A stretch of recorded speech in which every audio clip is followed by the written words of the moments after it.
responded to Johnson's comments. I do not have faith that Mike Johnson will fulfill his constitutional obligations. And if you just look at what he did in 2020, he knew, and he knew with specificity, that the claims of fraud that Donald Trump was making and that he was repeating, he knew those to be false. We had very clear and specific conversations about that. You saw that sycophancy just now on display. So I think that it's very concerning. I do think that Donald Trump has consistently said again and again and again, in the last few months, that this election, is going to be rigged, and that if he loses, that's why. So I think it's very important that that the Republicans not be in the majority in the House come January 2025. But the danger that Trump poses to this republic, it goes far beyond the peaceful transfer of power. We are just learning that tonight at her rally in Erie, Pennsylvania, Vice President Harris is going to ratchet up warnings about the risk of a second Trump term, pointing to his increasingly unhinged and dangerous rhetoric where he calls fellow Americans, quote, the enemy from within, as well as those new comments to Fox News we showed you in the last hour where he said he would deploy the military against them. The Harris campaign also releasing this new ad on that very topic. Donald Trump, more dangerous, more erratic than ever before. Echoing fascists. The worst people are the enemies from within. The enemy from within are more dangerous than Russia. We have some very bad people. It should be very easily handled by the military. I do remember the day that he suggested that we shoot people on the streets. A second term would be worse. There will be no one to stop his worst instincts. Unchecked power, no guardrails. If we elect Trump again, we're in terrible danger. And that is where we start this hour with former Homeland Security and Counterterrorism Advisor to Vice President Mike Pence, Olivia Troy, who is featured in that new Harris campaign ad. Also with us, former RNC spokesman and host of the Bulwark podcast, Tim Miller, the editor-at-large for the 19th and host of the podcast, The Amendment, MSNBC political analyst Aaron Haynes. And with me at the table for the hour, MSNBC political analyst and author of the forthcoming book, A More Perfect Party, the night Shirley Chisholm and Diane Carroll Reshaped Politics. Juanita Tolliver is here. All right, Olivia, you were featured in that ad. Talk to me about the danger of a second Trump term. We've talked about it a lot. It feels like these new comments are bringing it into even sharper focus. Well, I think Trump recently said that he would use the military and the National Guard against Americans, against some people, against his enemies, against people that vote against him. And look, as someone who was in the room, I remember that day very clearly. I remember when he said it very in front of people. I remember looking around at staff. We all exchanged looks. I think it was a moment of shock saying, did he just suggest that? And it went along with other comments that he said about mowing down Americans, mowing down protesters. I know Mark Esper, the former Secretary of Defense under Donald Trump, was there to witness that he's spoken about this. And so I think when he says comments like this, we should take him at his word, because we have seen that he acts on it, or at least he attempts to act on it. But the people around him the first time around kept him from doing it. The second time around, in a second Trump administration, there won't be the people that are going to try to hold him back from his worst instincts. Tim, Olivia led me to exactly where I wanted to go, which is Trump's running mate was asked by NBC this afternoon if it was justifiable to use military assets on Americans. Take a listen. Well, is it a justifiable use of those assets if they're rioting and looting and burning cities down to the ground? Of course it is, right? I think the question is it a justifiable use of assets depends on what's actually happening. I think as we've seen, and again, I want to be clear here, I'm not painting the entire Democratic Party with a broad brush. I'm painting the leadership and the far-left activists. But we saw this in the summer of 2020. We certainly saw some of this after the election of 2016. There is a core group of far-left activists who are willing to threaten, harass, and commit violence against their fellow citizens. If that happens, if you have a major reaction to an election in 2024, of course you ought to commit law enforcement resources to bring order back to our cities. Tim? I mean, he's all over the place for starters, because then he ends with law enforcement. He's talking about the military originally. And this is the grave threat. Like when you look at just how willy-nilly they throw things like this around, that, yeah, sure, we might have to use the military to go after our own citizens. In another J.D. Vance clip recently, he said the most important person in the next Trump administration would be the Attorney General. When he was pressed by Kristen Welker about this, he said, well, yeah, I mean, like the Attorney General would have to consider looking into people that committed fraud during the 2020 election, which we know doesn't exist, right? So it's all like they're moving the ball around. J.D. Vance is trying to make this sound less authoritarian than it is, and Trump's trying to make it sound as authoritarian as he wants, because that is his intention. But if you just look at their actual words, what they are planning on doing is targeting people that they think committed voter fraud with no evidence of this, weaponizing the Department of Justice against political foes, and potentially using the U.S. military against political foes. I mean, it is a fundamentally un-American program. It is outside of the bipartisan norms in this country, which is why you've seen people like Olivia and Liz Cheney speak out against it. And it's like a very real threat that people need to take seriously. It's not bluster. Here's what I find interesting, which is there's a segment of Americans whose feelings and thoughts on Donald Trump are calcified. They lived through what he did. They know what he did, and they're still going to vote for him. Yes, maybe some of them suffer from amnesia, but even if they recall, they're still willing to go out and vote for him. Right. You pair what he did, though, with new information about what he is promising to do, and that contrast between ex-President Trump and Vice President Harris becomes even sharper. I'd add in one more layer, Alicia, Please. and that's that the Supreme Court has granted immunity for any president for any actions they take within the office. So when Harris ends that ad with unchecked power, that's explicitly what she's referring to. And so when you talk about the voters who are still riding with Trump, we understand that Trump operates detached from reality. He operates without any rules, thus nullifying what he even considers to be the Constitution. Like there's nothing holding him back. And I think that's what the Harris campaign is doing and emphasizing in this ad,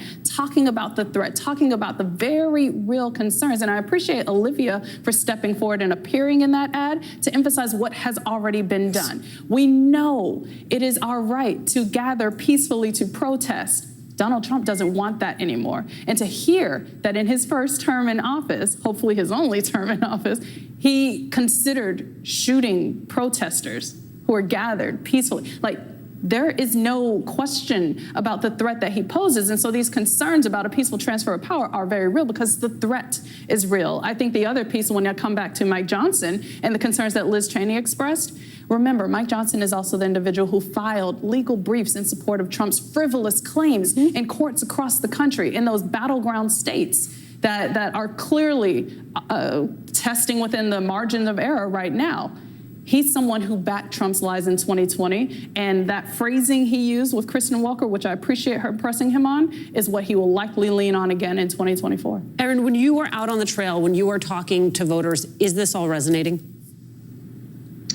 Well, listen, it is resonating with a certain segment of voters because the big lie continues and it has metastasized in our politics because you have candidates and politicians in the highest elected offices that are continuing to perpetuate it. So yes, it is still, there are still voters in my home state of Georgia who, for example, still believe that the 2020 election was rigged and that Joe Biden was not the duly elected president. And that is because you have the former president continuing to say this. That is why this mattered. Our elections, we should not have to keep saying this, but they are free and fair. There was not a peaceful transfer of power. And so that does matter, for us to be asking. It is not a hard or gotcha question to be asking a Speaker Johnson or a J.D. Vance, do you believe that Donald Trump lost the election in 2020? Do you believe that this election is going to be fair and accurate? And yet, these are not questions that they can answer. I mean, that SNL clip that you showed, would have been funny if it wasn't so serious, right? I mean, but so this is a central question of our democratic process for any candidate running for president or vice president,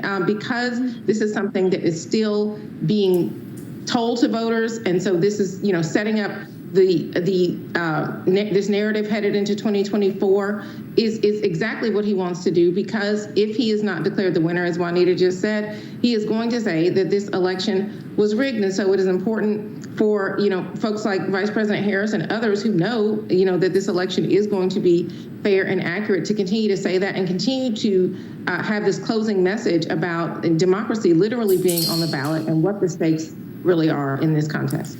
Olivia, to Erin's point, it's an easy question to answer if you are best and highest use is not making sure that you don't alienate your boss, your running mate, when that clearly is their top concern. Let's talk a little bit about what these elections are actually going to look like. 2020, it took Pennsylvania 4 days to call the election because they have rules that don't allow the state to begin counting mail-in ballots until Election Day begins. On 60 Minutes last night, we heard officials there discuss the process. Take a listen. There's some expectation management that's going to have to happen around the fact that doing things properly requires time. And in that time, I have to imagine you were concerned about disinformation, conspiracy, falsehoods filling in that void. Yes, absolutely. I think, any opportunity that they have to exploit this and spin their narratives and turn it into complete fabrications and lies, they will do. And I think we need to be prepared for that.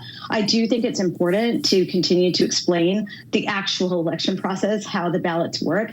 And look, I give great credit to the people that are in public service that are out there running these elections.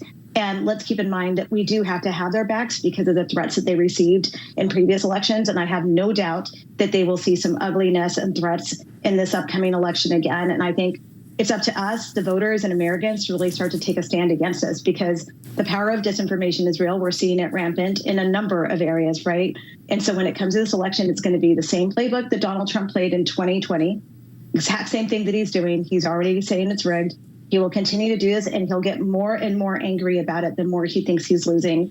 And every day in the aftermath of the election, I think it's important for us to stay calm, to support the process, and let the process play out. The elections are secure. There's been court cases. There's been long, standing officials, experts that have all said the 2020 election was secure. It was safe. It was fair. Erin, as we were watching that clip from 60 Minutes, Juanita mouthed to me, Georgia, which brings me to you and some of the incredible reporting that you've been doing in the state. It talk to me about what these new changes could mean. Well, before I get to that, I was living in the Commonwealth in 2020 when that process was playing out, and people were confused. People did not know what the rules were in Pennsylvania. And so God bless 60 Minutes for trying to lay out that process and trying to manage expectations for voters going into this election. But listen, we see what's happening in Georgia with the State Board of Elections, which has now decided that for whatever reason, hand counting the ballots would be a more reliable and trusted process than a machine count. And so who knows what kind of chaos or what kind of how that will affect voter confidence. And so what ends up happening is that you have Republican secretaries of state like Al Schmidt who have to go on 60 Minutes to reassure voters that widespread voter fraud, that non-citizen voting is not a thing, even as the former president is coming to the Commonwealth, is coming to places like Georgia and helping, having to tell, you have Schmidt having to tell the same voters that he is tasked with helping to cast their ballots, that this is not a thing, right? And so unfortunately, in the era of the big lie, like fighting election denialism is now part of the job for these state officials that have been demonized by the Republican Party, who are in charge of conducting our elections. And that's just really a shame for them and for our democracy because it's not really what either signed up for. Well, especially, Tim, when Donald Trump keeps pointing fingers at everyone except himself. We learned from Bob Woodward's new book, Trump didn't stop trying to regain power once Biden took the oath of office. Let me read you a little bit. Quote, Trump phoned Republican Representative for Alabama Mo Brooks, a staunch Trump supporter, and asked him to publicly call for a special election to reinstate him as president. Brooks, who had supported the plan by Trump and conservative lawyer John Eastman to challenge the certification of Biden's win, pointed out that Joe Biden was president. Brooks said Biden's victory had been certified and there was no legal pathway for Trump to rescind it. The Constitution provided no such mechanism to reinstate a president. Trump was enraged. He later withdrew his endorsement of Brooks in the Alabama Senate race. Brooks lost in the Republican primary. Yeah, I've got a lot of thoughts here, Alicia. For starters, that person is a lunatic, Donald Trump, the person in that story trying to get reinstated as president. And, we are committing national suicide to put somebody like that back in the White House again. It's just absolutely unfathomable that you would want to put somebody in power that tried to steal the last election and then didn't believe it when he was sent home on a plane, did not participate in the transfer of power, and then had a temper tantrum and tried to get himself reinstated. It is insane that we're here. I do just want to talk really quick about the vote counting thing, because it is going to take a long time. Yeah, and we appreciate all of the people that are working on all of our election volunteers. I mean, God love all of them. I will just say, though, as a pro-democracy movement, like, we need to be pushing for more efficient election reforms. And Florida figured this out a quarter century ago. Okay, like, Florida counts its ballots on election night because it had the crisis of 2000. Thank God it was Al Gore in 2000 and not Donald Trump, or it's hard to kind of imagine how our democracy would have withheld that crisis. But after it happened, Florida figured out how to fix this. And the fact that Georgia's moving backwards and Pennsylvania hasn't figured it out is a massive problem. And pro-democracy candidates in those states need to make this a priority going forward. It's unfortunate. Like, it would be nice if we lived in a system where we could count ballots for 4 days and not worry that one side was going to create problems, but we don't live in that world. And I think it's extremely alarming that we're going to have such a long gap between election day and when the election is called. Indeed. Tim Miller, Aaron Haynes, thank you both so much for starting us off. Olivia and Juanita, you are sticking with me. When we return, with just weeks to go before the election, why the Justice Department is suing the Commonwealth of Virginia, arguing the state's efforts to remove voters from the voter rolls is a violation of the law. Plus, alarming new reporting in the Washington Post about how FEMA's recovery teams are being moved amid reports of armed militias targeting them. We'll go live to Erie, Pennsylvania, just hours before Vice President Harris's big campaign rally there. Deadline White House continues after a quick break. Stay with us. OJ is fighting back. The U.S. Justice Department is suing Virginia officials for removing registered voters from the system while early voting is already underway. The lawsuit says Virginia Republicans not only violated federal law by purging voter registration so close to Election Day, that the process, ordered by Republican Governor Greg Youngkin, uses often inaccurate data from the DMV to determine a voter's eligibility. That, quote, does not require the DMV, Department of Elections, or local registrars to take any steps to confirm an individual's purported non-citizen status prior to mailing the individual a notice of intent to cancel. End quote. The individuals they've identified as non-citizens include U.S. citizens. Joining us now, former U.S. Attorney and former Deputy Assistant Attorney General Harry Litman. Juanita Tolliver is back with us as well. Harry, the lawsuit plainly states Virginia's, quote, unlawful actions here have likely confused, deterred, and removed U.S. citizens who are fully eligible to vote. So where does this go from here? Well, it goes to a district court, which ought to apply the law and tell Virginia to stand down. But it's just as you say. And the first point to note is this non-citizen idea. Juanita just mentioned it in Georgia. It's the sort of flavor of the year this year that Republicans are using around the country in different ways to sort of get at trimming the rolls. What happened in Virginia, Glenn Youngkin has ordered a process where if the DMV has some inconsistent data, they identify people. And by the way, it's clear there are basically no non-citizens voting, but that's the premise. They'll identify people with a discrepancy, and then they've got to prove that they're okay to vote. So they're either going to be, we're talking about naturalized citizens. They'll be either cowed or who wants to go through, basically getting a whole new driver's license kind of problem in the 2 weeks before an election. And that's what they're trying to do. That's the important point here. This is not a real issue. It's not a real thing. And what's most frustrating is that this is the latest iteration in the voter suppression playbook by the RNC and Republicans.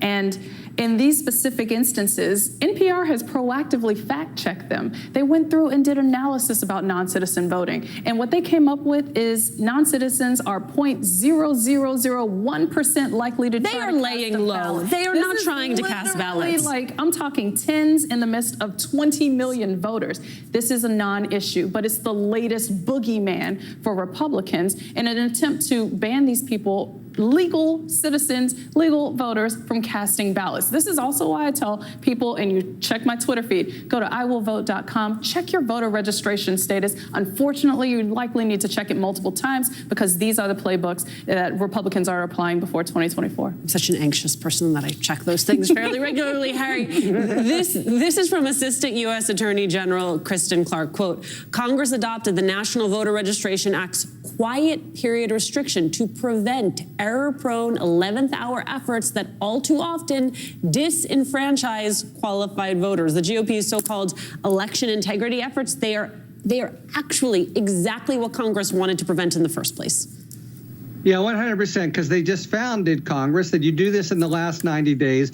There's confusion, there's bedlam, people don't correct things, and as always with elections, it becomes too late to remedy after the fact. So when you do exactly this, I mean, the real fact of the matter, as Juanita says, is there are many more naturalized citizens who are going to be removed, and of course, the penalty if you're an illegal. If you're not supposed to vote for voting is severe and sort of immediate removal from the country. Why would anyone do that in the first place? So boogeyman's the perfect word for this. It's just a phantom being used to trim the rolls of naturalized citizens who have every right to vote in this country. Here's the thing.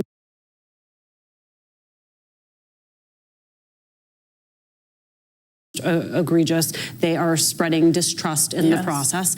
But they're also putting us in a position where the conversation we are happening is about a rolling back of rights rather than the conversation that you and I wish we were having about how you would actually make voting easier. Yes, but how you would make it, if what you want, if you believe that a thriving democracy only exists when the most people possible are participating in the electoral process, then what you do is you make it easier for people to vote, not harder. Right, and it all comes back to, and Harry might know this answer better than me, how much of this is because the Voting Rights Act was gutted? How much of the DOJ having to play whack-a-mole state by state instead of these states which have a history of disenfranchising voters getting preliminary approval before they make these changes and try to remove people from ballots is this attributed to? I go back to that repeatedly because this deterioration of rights is sadly what is also undergirding the deterioration of our democracy, as you aptly put it. I also think about the reality that this is also impacting lower income people, Black and brown people, people who speak English as a second language, and who might be fearful about accessing the polls because fear is the other tactic at play here that Republicans are leveraging. And so, again, know your rights. And make sure you have access to the elections hotlines to make sure that you have every bit of information you need in order to access the polls, because only one party. This time to first responders. Already some victims of hurricane had refused much needed and readily available assistance because of rampant disinformation. But now, FEMA tells NBC News it's had to make some operational adjustments for the safety of staff and survivors. It comes after the Washington Post reports that emergency personnel were forced to evacuate hard-hit Rutherford County, North Carolina, with an urgent message warning, quote, trucks of armed militias were out hunting FEMA. Neither the North Carolina National Guard nor the governor's office has been able to confirm that report, though they are working to do so. And the governor has directed officials to work with law enforcement to identify specific threats. Joining our conversation, extreme weather and disasters reporter for the Washington Post, Brianna Sachs, is here. She is bylined on that piece of reporting. Olivia Troy and Juanita Tolliver are back with us. Brianna, tell us more about your reporting and the current status of necessary hurricane relief. Sure. So I was in Rutherford County, I believe, on Sunday at a distribution site when I heard a report of a man arrested after he was trying to threaten FEMA officials. And then a bit later, I heard about this email that the Forest Service sent out, which with a pretty urgent message saying that there were trucks of armed militia driving around searching for FEMA personnel, and that they had asked FEMA as well as other federal employees such as the Forest Service, National Park Service, to relocate and stop their duties and move to a safe area. So we can report now that Rutherford County Sheriff's Department arrested one man who made threats against FEMA, and they found him armed with an assault rifle and a handgun. They have not found trucks of militia, but I think it just shows the heightened tension and fear that has been going on in Western North Carolina in terms of from federal response workers and the misinformation and kind of distrust against the government that some residents have been expressing as well. Right, and Brianna, I think the other thing you managed to do is to really tease out how this all happens. Here's from your reporting. In Chimney Rock, a rumor spread on social media. The government officials plan to seize the decimated village and bulldoze bodies under the rubble. Authorities and news outlets debunked the assertion, but people still took to social media imploring militias to go after FEMA. Just how does this type of misinformation spread? We are chasing this down actually as we speak, but this claim seems to come from one individual who posted it a week or so ago, and it just blew up on X. People were reading it out loud on TikTok. They were reposting it on Facebook. It was getting shared in groups. And I think this is a part of Western North Carolina where it's rural, communications were down. So people were kind of talking at distribution sites where I heard rumblings, and I think just things spread pretty quickly. So it was baking online, and then kind of I saw it play out in on the ground a little bit when I was there. Olivia, I want to show you a Harris campaign ad. It features you talking about Donald Trump playing political games with American lives. Take a look. I worked in the Trump administration. Never in a million years did I ever think that I'd be working in the White House with a president that didn't care about the American people. He would suggest not giving disaster relief to states that hadn't voted for him. I remember one time after a wildfire in California, he wouldn't send relief because it was a Democratic state. So we went as far as looking up how many votes he got in those impacted areas to show him these are people who voted for you. This isn't normal. The job of the president is to protect Americans, regardless of politics. If Trump's elected again, there'll be no one to stop his worst instincts. You'll have yes men help him implement Project 2025's agenda. Unchecked power, no guardrails. They will be serving one man. I am voting for Kamala Harris because she will put the safety and security of every American first, whether they voted for her or not. Olivia, this spread of misinformation, it is not new, and yet it should alarm us every time. Yes, and look, I remain extremely concerned about this. I've been furious in the aftermath when Donald Trump came forward and spread these lies about the government response. It really only hurts Americans. That's the only thing that does. Because right now, these counties are in need. And so now you have these people on the ground who are deployed, trying to do their best, putting their own lives at risk, and given the circumstances on the ground, trying to do their best to bring the support and aid to the area. And now they're going to be targeted by people who are believing these lies about them. And so where does this end? Like, when did this stop? And it brings me back to, I've spent time on the ground with FEMA. I have seen the selfless work of them. I have been deployed on the ground where I've actually been out with a megaphone, translating things in Spanish, trying to get people to come forward for help, making sure that that language was, spoken to reach them. What would that look like today? Right.